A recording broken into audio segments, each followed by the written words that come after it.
Praise the Lord. जय मसीह के साथियों, मैं संजय मौर्य आपको प्रभु की प्रार्थना के विषय में कुछ तथ्य बताना चाहता हूँ। और आपको बता दूँ, जिसे हम प्रभु की प्रार्थना कहते हैं वो प्रभु की नहीं, चेलों की प्रार्थना है, शिष्यों की, विश्वासियों की प्रार्थना है। क्योंकि यीशु ने वो प्रार्थना कभी भी नहीं की है। यीशु ने अपने शिष्यों को प्रार्थना करना सिखाया है। मत्ती की पुस्तक 6 अध्याय 9 आयत से। और उन्होंने पहले कहा, अतः तुम इस रीति से प्रार्थना किया करो। इसका मतलब यीशु प्रार्थना करने के एक तरीका, एक मॉडल, एक नक्शा अपने चेलों को दे रहे थे। कहा, अतः तुम इस रीति से प्रार्थना किया करो कि हे हमारे बाप, आप जो स्वर्ग में हैं, आपका नाम पवित्र माना जाए, आपका राज्य आए, आपकी मर्जी जैसे स्वर्ग में पूरी होती है वैसे पृथ्वी पर ही पूरी हो। हमारी दिन भर की रोटी आज हमें बख्श दीजिए। जिस प्रकार हम अपने अपराधियों को माफ़ करते हैं, आप भी हमारे अपराधों को माफ़ कर दीजिए। हमें आजमाइश में न लाएं, परंतु बुराई से बचाएं, क्योंकि बादशाहत और कुदरत और जलाल हमेशा आपके हैं।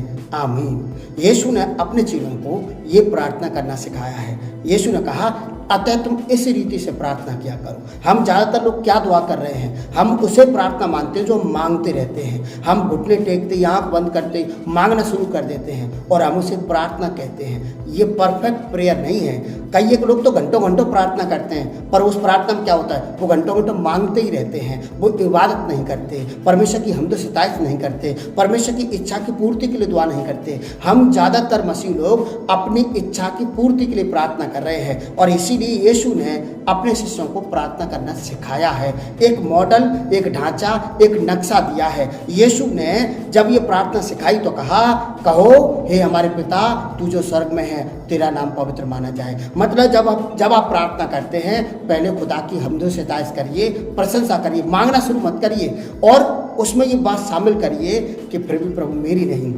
आपकी इच्छा पूरी हो जाए। यीशु से हमें सीखना है प्रार्थना करना। उन्होंने गतसमनी बाग में जो प्रार्थना की, कहा, प्रभु हो सकता है तो कटोरा मुझसे टाल दे, हटा दे, लेकिन लास्ट में कहते हैं फिर भी प्रभु मेरी नहीं, तेरी इच्छा, तेरी मर्जी पूरी हो। यीशु की प्रार्थना से हमें सीखना है कि हम जब प्रार्थना करते हैं, हम जब खुदा से कुछ मांग रहे हैं, तो ये याद रखें और ये कहें कि प्रभु मेरी नहीं, आपकी इच्छा पूरी हो जाए, क्योंकि उसकी इच्छा भली है। और आप जब प्रार्थना करते हैं तो ये याद रखें और अपने अपराधियों के लिए प्रार्थना करें, उनकी माफ़ी के लिए प्रार्थना करें, अपने गुनाहों की माफ़ी के लिए प्रार्थना करें। आप मांगें जो आपकी ज़रूरतें, आप उन्हें मांगें, पर इस ढांचे में, इस नक्शे में आप प्रार्थना करें। जब आप इस नक्शे में प्रार्थना करेंगे, आपकी प्रार्थना सुन ली जाएगी प्रभु यीशु मसीह के नाम से। पर बड़े अफसोस की बात है कि पिछले 2000 वर्षों से प्रभु के लोग ये प्रार्थना दोहराते आ रहे हैं, इसको कॉपी कर रहे हैं। ऐसा लग रहा है हम एक ऐसे स्टूडेंट हैं जो नर्सरी में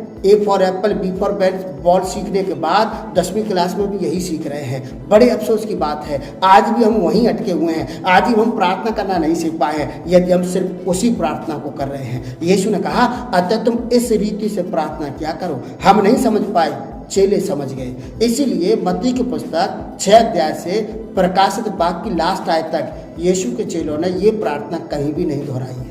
क्या कारण है कि यीशु ने वो जो प्रभु ने प्रार्थना सिखाई थी, यीशु के चेलों ने वो प्रार्थना फिर दोबारा नहीं दोहराई है। वो प्रार्थना उन्होंने बार बार नहीं की है, क्योंकि चेले तो समझ गए थे कि यीशु ने प्रार्थना करने का एक तरीका, एक मॉडल पेश किया हमारे सामने कि हम अपनी परिस्थितियों, अपनी ज़रूरतों के हिसाब से जब प्रार्थना करें तो उस प्रार्थना को याद रखें। यीशु के चेले तो समझ गए थे, हम अभी तक नहीं समझ पाए हैं। इसीलिए उसी प्रार्थना को घंटों की प्रार्थना करने के बाद भी उस प्रार्थना को दोहराते हैं। प्रार्थना की समाप्ति के बाद उस प्रार्थना को दोहराते हैं, सत्संग की समाप्ति के बाद उस प्रार्थना को दोहराते हैं और तब मानते हैं कि हमने प्रार्थना कर ली।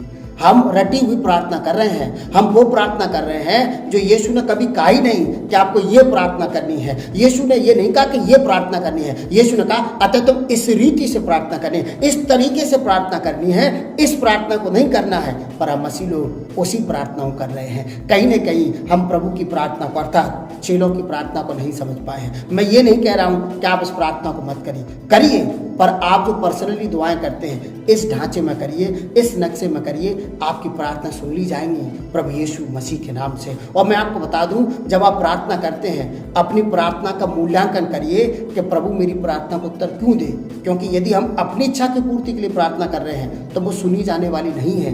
हम परमेश्वर की इच्छा की पूर्ति के लिए भी प्रार्थना करें। जैसे हन्ना ने प्रार्थना की, उसकी प्रार्थना सुन ली गई थी। जैसे याकूब ने प्रार्थना की, उसकी प्रार्थना सुन ली गई थी, क्योंकि उन्होंने परमेश्वर की इच्छा पूर्ति होने और अपनी इच्छा पूर्ति होने के लिए प्रार्थना करी थी। सिर्फ हम अपनी इच्छा की पूर्ति के लिए प्रार्थना कर रहे हैं, प्रभु ऐसी प्रार्थना को उत्तर नहीं देंगे प्रभु यीशु मसीह के नाम से। इसलिए आप याद रखें कि आप जब जब प्रार्थना कर रहे हैं, प्रभु की प्रार्थना अर्थात जो चेलों को सिखाई गई प्रार्थना है, उस प्रार्थना के मॉडल में प्रार्थना करें, आपकी प्रार्थना सुन ली जाएगी, आप ब्लेसेड हो जाएंगे, ईश्वर आपसे खुश हो जाएंगे प्रभु यीशु मसीह के नाम से। और अंत में एक आयत पढ़ने से पहले मैं आपसे ये कहना चाहता हूँ कि आप मेरी वीडियो को लाइक कर सकते हैं, और यदि आप हमारे चैनल पर पहली बार हैं तो हमें सपोर्ट करिए, हमारे चैनल को सब्सक्राइब कर लीजिए, बेल आइकन दबाइए ताकि आने वाले संदेश की नोटिफिकेशन आपके मोबाइल पर आपको मिलती रहे। और पहला यूहन्ना 5:14 में यूहन्ना कहता है, हमें उसके सामने जो याब होता है वो ये है कि हम उसकी इच्छा के अनुसार कुछ मांगते हैं तो वह सुनता है।